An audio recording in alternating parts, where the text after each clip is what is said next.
பிரியமானவர்களே, ஆண்டவராகிய இயேசு கிறிஸ்துவின் நாமத்தினாலே உங்கள் யாவரையும் அன்போடு கூட நான் வாழ்த்துகிறேன். ஆண்டவர் கிருபையாய் நமக்கு கொடுத்த இந்த புதிய நாளுக்காக முதலாவது நாம் ஆண்டவருக்கு நன்றி சொல்லுவோம். கர்த்தரை நம்பியே ஜீவிப்போம், கவலை கஷ்டங்கள் தீர்ந்திடும், கைவிடா காத்திடும் பரமனின் கரங்களை நாம் பற்றி கொள்வோம். கைவிடா காத்திடும் பரமனின் கரங்களை நாம் பற்றி கொள்வோம். ஜீவதேவன் பின் செல்லுவோம், ஜீவ ஒளிதனை கண்டடைவோம். மனதின் காரிருள் நீங்கிடவே மாசமாதானம் தங்கும், மனதின் காரிருள் நீங்கிடவே மாசமாதானம் தங்கும். கர்த்தரை நம்பியே ஜீவிப்போம், கவலை கஷ்டங்கள் தீர்ந்திடும், கைவிடா காத்திடும் பரமனின் கரங்களை நாம் பற்றி கொள்வோம். இந்த நாளுக்கு அந்த ஆண்டவர் கொடுக்கிற ஒரு வார்த்தை சங்கீதங்களின் புஸ்தகம் 56வது சங்கீதம் 11வது வசனம். சங்கீதம் 56:11. தேவனை நம்பி இருக்கிறேன், நான் பயப்படேன், மனுஷன் எனக்கு என்ன செய்வான்? இங்கே ஆண்டவருடைய வார்த்தை சொல்லுகிறது, நான் தேவனை நம்பி இருக்கிறேன் என்று தாவீது எழுதுகிறார். கர்த்தரை நம்புகிற ஒவ்வொருடைய வாழ்க்கையிலும் பயத்திற்கு இடமே இல்லை. ஆகவே தான் தாவீது எழுதுகிறார், நான் தேவனை நம்பி இருக்கிறேன், நான் பயப்பட மாட்டேன், மனுஷன் எனக்கு என்ன செய்வான்? எந்த மனுஷனும் எனக்கு விரோதமாக எந்த கிரியையும் செய்யவே முடியாது. கர்த்தர் அப்படிப்பட்ட கிரியைகள் என்னை மேற்கொள்ள விடாதபடி பாதுகாத்து கொள்வார் என்று ஒரு நம்பிக்கையோடு தாவீது எழுதுகிறார். தேவனை நம்பி இருக்கிறேன், நான் எதை குறித்தும் பயப்பட மாட்டேன். மனுஷனுடைய கிரியைகளை குறித்து, மனுஷனுடைய பயமுறுத்தல்களை குறித்து நான் ஒருபோதும் பயப்பட மாட்டேன். மனுஷன் எனக்கு என்ன செய்வான்? ஒன்றும் செய்ய முடியாது என்று ஒரு நம்பிக்கையோடு இந்த வார்த்தையை சொல்லுகிறார். சங்கீதங்களின் புஸ்தகம் 125ஆம் சங்கீதம் 1வது வசனம் சொல்லுகிறது, கர்த்தரை நம்புகிறவர்கள் என்றென்றைக்கும் அசையாமல் நிலைத்திருக்கும் சீயோன் பர்வதத்தை போல் இருப்பார்கள் என்று இங்கே தாவீது எழுதுகிறார்.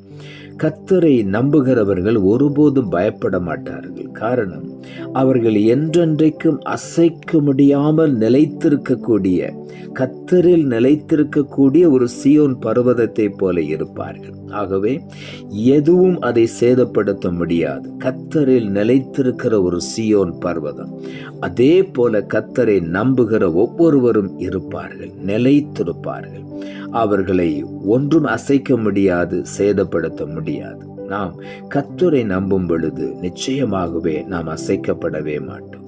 நீதிமொழிகளின் புஸ்தகம் 29ஆம் அதிகாரம் 25ஆம் வசனம் சொல்லுகிறது, மனுஷனுக்கு பயப்படும் பயம் கண்ணியை வருவிக்கும், கர்த்தரை நம்புகிறவனோ உயர்ந்த அடைக்கலத்திலே வைக்கப்படுவான். இங்கே ஆண்டவருடைய வார்த்தை சொல்லுகிறது, மனுஷனுக்கு பயப்படுகிற பயம். ஒருபோதும் நாம் மனுஷனை பார்த்து பயப்பட வேண்டிய அவசியமே இல்லை. அது நம்முடைய வாழ்க்கையில கண்ணியாய் முடிந்து விடுகிறது. ஆகவே நாம் மனுஷனுக்கு பயப்படாதபடி கர்த்தரை நம்பி மேன்மையான உயர்ந்த அடைக்கலத்தை நாம் பெற்றுக்கொள்வோம். நாம் உயர்வுகளை பெற்றுக்கொள்வோம். ஆகவே கர்த்தரை முழுமையுமாய் நம்புவோம். ரோமர் புஸ்தகம் 4ஆம் அதிகாரம் 18ஆம் வசனம் சொல்லுகிறது, உன் சந்ததி இவ்வளவாய் இருக்கும் என்று சொல்லப்பட்டபடியே தான் அநேக ஜாதிகளுக்கு தகப்பனாவதை நம்புவதற்கு ஏதுவில்லாதிருந்தும் அதை நம்பிக்கையோடே விசுவாசித்தான். இங்கே ஆபிரகாமை குறித்து எழுதப்பட்டிருக்கிறது, அவன் நம்பிக்கையோடே விசுவாசித்தான் என்று வேதம் சொல்லுகிறது. தேவனை நம்பும் பொழுது நாம் பயப்பட வேண்டிய அவசியமே இல்லை. ஆகவே தான் இங்கே ஆபிரகாமை குறித்து எழுதப்பட்டிருக்கிறது, உன் சந்ததி இவ்வளவாய் இருக்கும் என்று சொல்லப்பட்டபடியே தான் அநேக ஜாதிகளுக்கு தகப்பனாவதை நம்புவதற்கு ஏதுவில்லாதிருந்தும் கூட அந்த வார்த்தையை, கர்த்தர் சொன்ன வார்த்தையை நம்பிக்கையோட அவன் விசுவாசித்தான். அதன் அவன் விசுவாசித்ததை அவர் நீதியாக மாற்றினார். அவன் விசுவாசித்தபடியினாலே கர்த்தர் மேல் வைத்த அந்த நம்பிக்கையிலே, அவன் விசுவாசத்திலே நம்பிக்கையோடு விசுவாசித்திருந்தபடியினாலே, அவன் விசுவாசித்தபடியே அவனுடைய வாழ்க்கையிலே ஆண்டவர் அற்புதத்தை செய்தார். ஒன்றுமில்லாதிருந்தும் அவன் வார்த்தையை விசுவாசித்தான். ஆண்டவர் இல்லாமையிலிருந்து உருவாக்குகிற தேவன் என்பதை அவன் அறிந்திருந்தான். ஆகவே அவன் தைரியமாய் விசுவாசித்து முன்னேறி சென்றான்.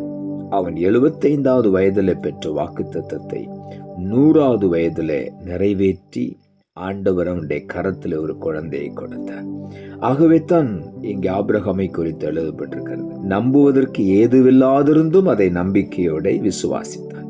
இன்றைக்கு நாம் அப்படி விசுவாசிக்கும் பொழுது நாம் ஒன்றை குறித்து பயப்பட வேண்டிய அவசியமில்லை. மற்ற மனுஷரை குறித்து நாம் பயப்பட வேண்டாம். கர்த்தர் நமக்காக யாவையும் செய்து முடிக்கிற தேவன். எரேமியா தீர்க்கதரிசன புஸ்தகம் 39ஆம் அதிகாரம் 17ஆம் வசனம் இப்படியாய் சொல்லுகிறது. ஆனால் அந்நாளிலே உன்னை தப்புவிப்பேன் என்று கர்த்தர் சொல்லுகிறார். நீ பயப்படுகிற மனுஷரின் கையிலே ஒப்பு கொடுக்கப்படுவதில்லை என்று சொல்லுகிறார். பயப்படுகிற மனுஷரிலே கையிலே, எந்த மனுஷனை பார்த்து நாம் பயப்படுகிறோமோ அப்படிப்பட்ட மனுஷர் கையிலே நம்மை ஆண்டவர் ஒப்பு கொடுக்கவே மாட்டார். அவர்கள் நம்மை மேற்கொள்ளவும் விட மாட்டார். ஆண்டவர் நம்மோடு கூட இருந்து பெரிய காரியங்களை செய்வார். ஆகவே நாம் தைரியமாய் சொல்லுவோம், நான் கர்த்தரை நம்பி இருக்கிறேன், நான் ஒருபோதும் பயப்பட மாட்டேன். அவர் என்னை உயர்ந்த அடைக்கலத்தில் வைத்து என்னை மேன்மைப்படுத்தி சத்துருக்கள் நடுவில் எனக்கு பந்தி ஆயத்தப்படுத்தி என் தலை எண்ணெயினால் அபிஷேகம் பண்ணி என்னை உயர்த்தி மேன்மைப்படுத்துவார் என்று இன்றைக்கு நாம் விசுவாசிக்கும் பொழுது அப்படியே ஆண்டவர் நம்மை மேன்மையாய் உயர்த்தி ஆசீர்வதிப்பார். நாம் ஜெபிப்போம். அன்புள்ள ஆண்டவரே, கிருபையானி கொடுத்த இந்த புதிய நாளுக்காய் மறுபடியும் எமக்கு நன்றி செலுத்துகிறோம். ஆண்டவர் கொடுத்த ஜீவனுள்ள வார்த்தைக்காக நன்றி. தேவனை நம்பி இருக்கிறேன், நான் பயப்படேன், மனுஷன் எனக்கு என்ன செய்வான் என்ற வார்த்தையை கொடுத்தேன். வசனத்தை கேட்டுக்கொண்டிருக்கிற ஒவ்வொருடைய வாழ்க்கையிலும் எதை குறித்து அவங்க பயந்து கலங்கி கொண்டிருக்கிறார்களோ பயத்தை புறம்பே தள்ளிவிட்டு தேவனை முழுவதுமாய் நம்பி மனுஷ பயத்தை எல்லாம் அப்படியே ஒதுக்கி வைத்து விட்டு மனுஷரை குறித்த பயத்தை எல்லாம் தூக்கி வீசிவிட்டு கர்த்தரை முழுமையுமாய் நம்பி ஜெயம் பெற்று முன்னேறி செல்ல ஒவ்வொருவருக்கும் உதவி செய்யும். நீர் அப்படி செய்ய போகிறபடியினாலும் மக்கு நன்றி தாழ்த்துகிறோம். இரட்சகர் இயேசுவின் நாமத்தில் ஜெபிக்கிறோம் நல்ல பிதாவே, ஆமென்.